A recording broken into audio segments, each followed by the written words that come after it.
Tới khi nào mà những người Việt Nam nói riêng hoặc những người châu Á nói chung còn tin vào cái thuyết thiểu số kiểu mẫu đó, tức là tin là người Á Châu là một thiểu số xuất sắc nhất trong cộng đồng Hoa Kỳ, và hay đặt ra những câu hỏi như là tại sao những người da màu, những người thiểu số khác không thành công được giống như người Á Châu, thì sẽ có hai chuyện xảy ra. Thứ nhất, đó là chúng ta đã giới hạn lại khả năng của mình trong một cái vòng tròn rất là hạn hẹp, và trong đó định nghĩa thành công đối với người Á Châu là gì. Đó luôn luôn sẽ là những tư tưởng như bạn thành công nếu bạn là người bác sĩ, là kỹ sư, là y tá, là những người làm những công việc có vẻ là bàn giấy. Vậy còn những người khác thì sao? Chúng ta quên rằng người Á Châu trong lịch sử và hiện tại và cũng tương lai nữa luôn có những người nghệ sĩ, những người mang tâm hồn muốn làm đẹp cho xã hội và cuộc sống qua nghệ thuật. Vậy họ không phải là thành công hay sao? Đó là điều thứ nhất. Còn điều thứ hai, đó là khi chúng ta tin vào cái thuyết thiểu số kiểu mẫu đó, chúng ta phải hỏi nó từ đâu ra. Và một sự thật rất xấu xí, đó là thuyết thiểu số kiểu mẫu được sinh ra và giữ nên bởi chủ nghĩa da trắng thượng đẳng. Đó là một cách thức để họ chia rẽ những người thiểu số da màu và khiến họ quên đi rằng kẻ thù chính không phải là lẫn nhau mà chính là chủ nghĩa da trắng thượng đẳng. Vậy thì tại sao chúng ta lại tiếp tục tin vào cái thuyết thiểu số kiểu mẫu này khi thứ nhất nó giới hạn chúng ta, và thứ hai chúng ta đang tiếp tay cho chủ nghĩa da trắng thượng đẳng đã gieo rắc biết bao nhiêu bất công cho các anh chị em da màu của chúng ta. I'm not just black. Tôi không phải chỉ là người da màu, I'm not just Vietnamese. và tôi cũng không phải chỉ là người Việt Nam. You can't force me to choose one culture over the other. Không có ai có thể bắt tôi chọn một trong hai nền văn hóa, tại vì chính tôi là hình ảnh của hai trong một. Khi mà tôi mới sang Mỹ á, thì tôi chỉ có một mình thôi, bạn bè cũng không có quen ai, và When I first came to the US, I didn't have any friends at all. và gia đình thì cũng không có ở cái khu mà tôi sống. Thì trong thời gian đó đó cũng rất may là rất là dễ để nói chuyện, để bắt chuyện với các chị anh em da màu, những But it was the black and brown folks at the bus stop. người đó thật sự là rất là dễ gần và dễ tiếp xúc. Tôi nhớ là có nhiều hôm đứng chờ xe buýt, sáng nắng hay là tối lạnh gì đó, thì kiểu là cũng nói chuyện với họ. Và In the line at the store or at my food service job that I was able to have a conversation and interact with. cười nói rất là rộn ràng, và họ làm cho tôi cảm thấy là tôi được chào đón, và họ đúng thật sự là những người bạn đầu tiên của tôi ở nước Mỹ. They really are my first friends in a foreign land. Nếu người Việt Nam hay người Á Châu chúng ta đánh giá người da màu qua màu da của họ đó, If Viet or Asian folks see black and brown people through the lens of race, thì tại sao chúng ta lại tức giận khi chúng ta lại bị đánh giá qua màu da của chúng ta? we can't be offended if others treat us differently because of ours. I'm not Asian enough for you, Người châu Á không coi tôi giống họ, and I'm not black enough for them. và người da màu cũng thế. I'm black I'm Black and Vietnamese. and Vietnamese. Mà tôi là cả hai.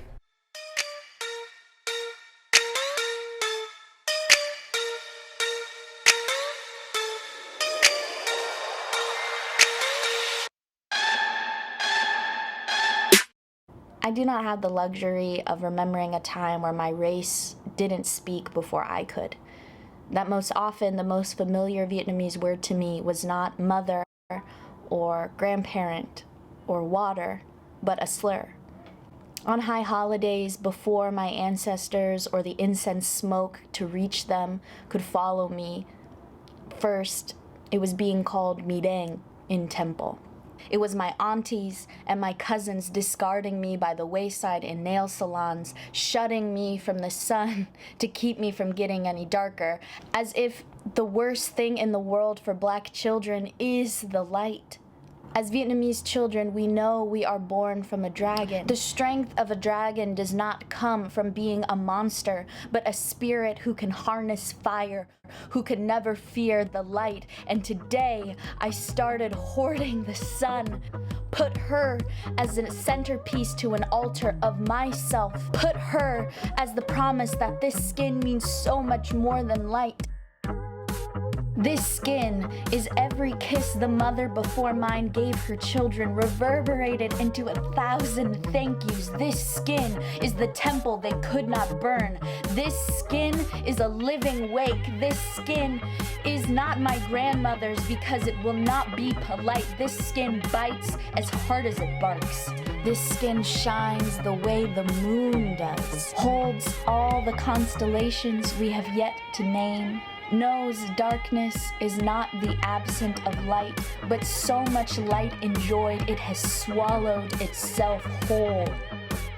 I am not the difference between you. I am the strength of us. My blood is your blood. My story is our story. This skin is every morning my family has ever seen, and the sun is ready to rise.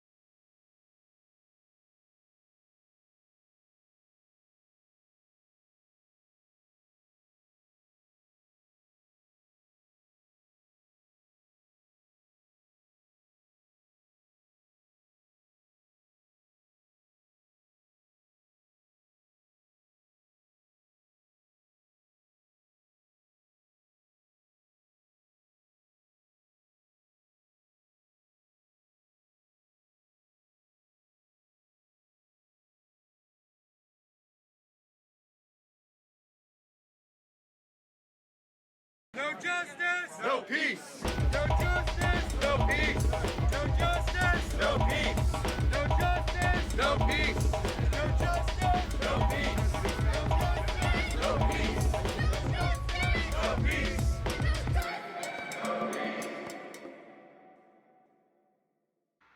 When Michael Brown was murdered in 2014 and the Ferguson uprising ignited a revolution for Black lives around the country, I felt compelled to be out in the streets protesting. But I wanted to do more than just be present. I wanted to document it through my lens. Up until 2014, I was struggling to find meaning in my life. I had gone to law school and graduated to become a lawyer, but I couldn't find work because of the recession. I was broke and depressed. I started volunteering with Occupy Wall Street in 2011 and worked as a legal observer. I started writing a blog and taking pictures with my point-and-shoot camera back then. It was mostly just a personal passion for me. I struggled to find work for several years and couldn't find a good job. After years of feeling lost in my life, I just wanted to channel my creative energy into something, and so I bought my first Sony A7 camera so I could start taking pictures. I had always been a creative person since I was young. My teachers and peers told me that I had an eye for photography, but I never thought of it as something I could do as a career. My Vietnamese refugee mom wanted me to be a pharmacist, but I was terrible at science, so I opted for lawyer. She knew that I loved art and photography, but discouraged me from pursuing it as a career. Like many refugee immigrant mothers, she wanted her children to have stability and a practical job that would make good money. Turns out that being a lawyer didn't give me that stability and practicality she wanted so badly for me. So now back to 2014, I started documenting the protests that erupted after Michael Brown was murdered. New York City had a protest almost every day to stand in solidarity with Ferguson. I created my account called Activist NYC. Soon after, I had some photos go viral on social media and I started to gain a following. Organizations started reaching out to me to do photography for them. I realized that this is what I wanted to do with my life. I wanted to create photos that would make an impact on society. I decided to quit law and pursue photography. I've been documenting the Black Lives Matter movement ever since. In the years that I've been in the streets, I've seen the movement grow exponentially. 2015 was definitely the biggest year for the movement, and I was out in the streets photographing regularly. I was amazed by the passion and the strength of the activists. My goal for Activist NYC has been to not only document our history, but to highlight the leaders and organizers and the diversity of the people that show up to the protests.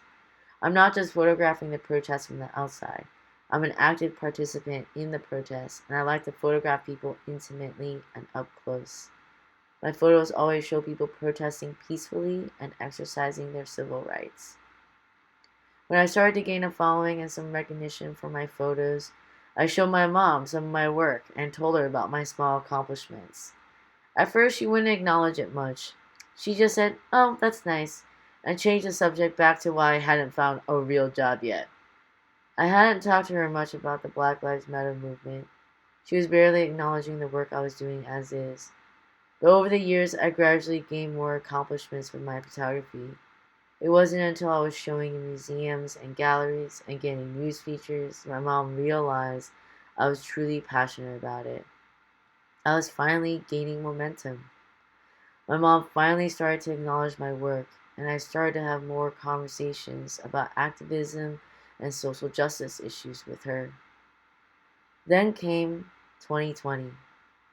In the middle of the worst pandemic in modern history, George Floyd was murdered and the entire country erupted in large protests. I finally saw more Asian American and Pacific Islander, or AAPI, people come out to the protests. The dialogue shifted tremendously. More and more people were finally talking about Black Lives Matter, including my own mother. I started having more regular conversations with her about anti-Blackness, especially within the Asian American community. I talked to her about the model minority myth and how it was created by white supremacy to pit the minority races against each other. I told her that the police system was formed to serve white supremacy and how they do not serve people of color. I was actually grateful to hear from my mom that she recognized what happened to George Floyd was terrible. I think many people, even those who are not political, saw that video of George Floyd being murdered and knew deep down in their gut that what happened to him was terribly wrong. My mom was certainly one of those people. But she still said things like, George Floyd was a criminal, so he shouldn't be treated like a martyr. And I had to explain to her how even if he was a criminal, he did not deserve to die by the hands of the police, and how he can never be a martyr because he never wanted to die, he wanted to live. Even though she knew that what happened to George Floyd was wrong, she's still part of the major demographic of people who do not want to abolish the police. She still gets nervous even when I talk about defunding the police, because like many people her age, she gives into fear-mongering about crime and thinks the police will protect us. Much of my other family are very conservative and anti-black. I don't talk to them much for this reason. I believe my energy is better utilized talking to my mom, who is at least able to have a critical analysis of the issues and recognizes injustice when it happens. She told me once that she wouldn't even care about politics if it weren't for me. She listens to me because she knows that I'm passionate about it and is a major part of my body of work. With the recent movement to protect AAPI lives, there has been much discussion about solidarity with the Black community. Since the start of the COVID pandemic, AAPI people have been brutally murdered, attacked, and harassed. There have been more conversations and dialogues about solidarity between Black, Indigenous, and people of color, or BIPOC, communities. In my conversations with my mom, I talked to her about these attacks on our community and how it relates to the broader issue of white supremacy in this country and why it is so important for us to be in community with other BIPOC. I explained how the model minority myth is truly a falsehood because we are only the model minority when it is convenient for white supremacy. Yet we are always viewed as foreign and not belonging in this country and blamed for a virus that has nothing to do with being Asian. It is unfortunate that innocent people have to be murdered and attacked for there to be recognition that racism exists against AAPI people. But since the protests and discussion have been happening, it has sparked the movement for Black and Asian unity, which is truly beautiful. Unlearning anti-Blackness in our communities will certainly be difficult, and it will take a lot of time and dialogue. But speaking with my mom over the last year since the murder of George Floyd has been eye-opening, and I feel more bonded with my mom because I'm able to speak to her about these issues. It is something I plan on doing with her for many years to come.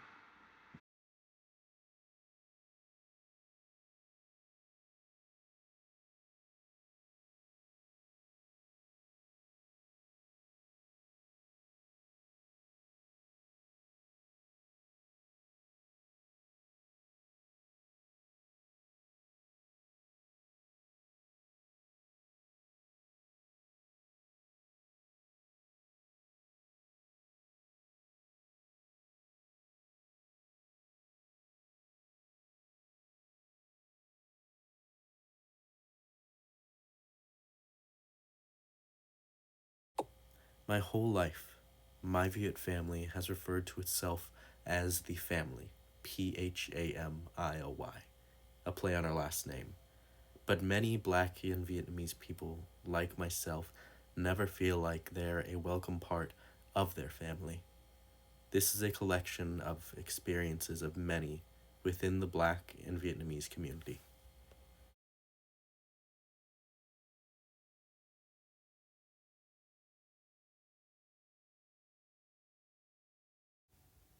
It starts with the little things. You notice they don't come around for your birthdays as a kid. Why only you and your sisters? Is it because you look different? Sorry, couldn't make it. It's the subtleties that slip past. They try to keep you out of the sun when you're with them. You don't understand.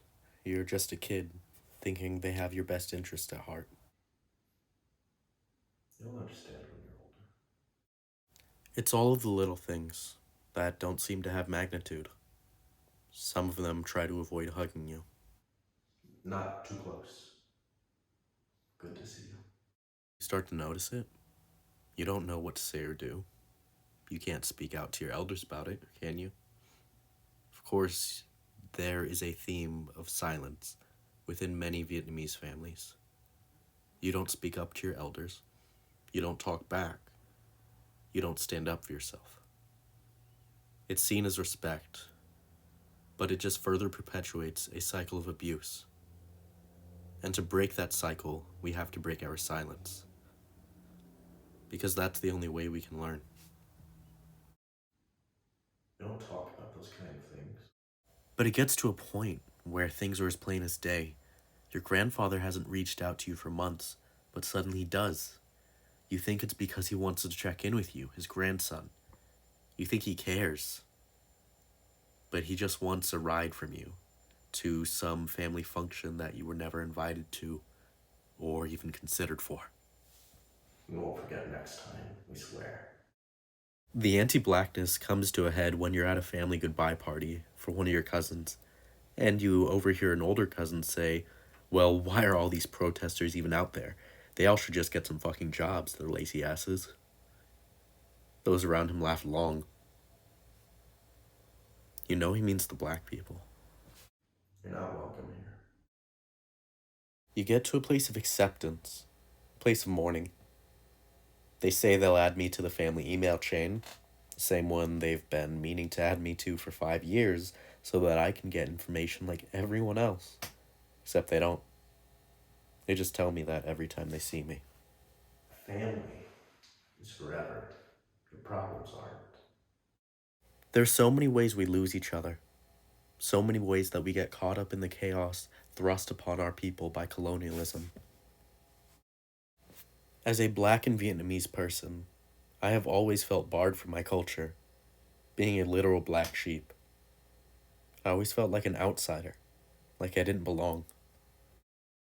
Coming from myself and many other darker skinned people in the Vietnamese diaspora, our skin color often makes us our target in our community.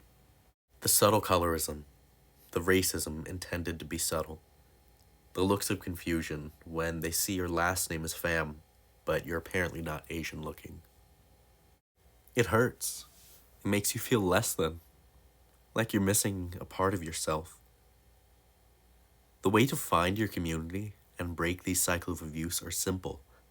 Love, listening, compassion, openness, and caring. Your world changes. You see that your family doesn't have to be bound by blood. Your great aunt, the most compassionate of your family, she reaches out. She shows you that she cares. She is an outlier. I love you. You connect with a cousin who's practically a stranger, but you bond over familial trauma. And you connect as people. You feel less alone. I see you. You set out on your own journey to connect with your roots. No idea where to start. On a fluke, you happen to find an alumni from your school who is a Vietnamese theater artist. And instantly your world is changed. Find yourself. You meet 4 Vietnamese people living on the East Coast, some mixed, some not, and they're different from anything you've ever experienced in this culture. Suddenly you're not alone. They understand you. Of course you're welcome in Vietnamese spaces. You're introduced to a compassion in our people that you've never known. You see the beauty of Vietnam, the beauty of our people when united by love. You have always been one of us. You feel more welcomed by these friends than you have ever by your family. You don't feel the feelings of being an outsider because you know you aren't one. You deserve better. You realize you never needed to be invited into being Vietnamese. Your claim to your blackness is just as strong as your claim to being Vietnamese. Anyone who ever implied otherwise was lying. This is who you are. Suddenly, you're a part of a community within the arts that you never knew to exist. You're inspired. You see their compassion, and you know you want to change how the world sees us. That we are more than just the American war. Vietnamese. You aren't expected to be silent when your loved ones hurt you. You know that pain cannot be perpetuated any longer. We have been survivors all throughout history. I know I'm safe here. You've made your own family, of friends far and wide, colleagues with infinite wisdom, and some few relatives with open arms. This same compassion that led me to my community, it will lead you to yours and give you a chance to reconnect with it in a way you never thought possible. And pay that compassion forward. Let it be a never-ending ripple effect of positivity, showing that you can embrace your culture without having to embrace your trauma. You too can find your family, like I found mine.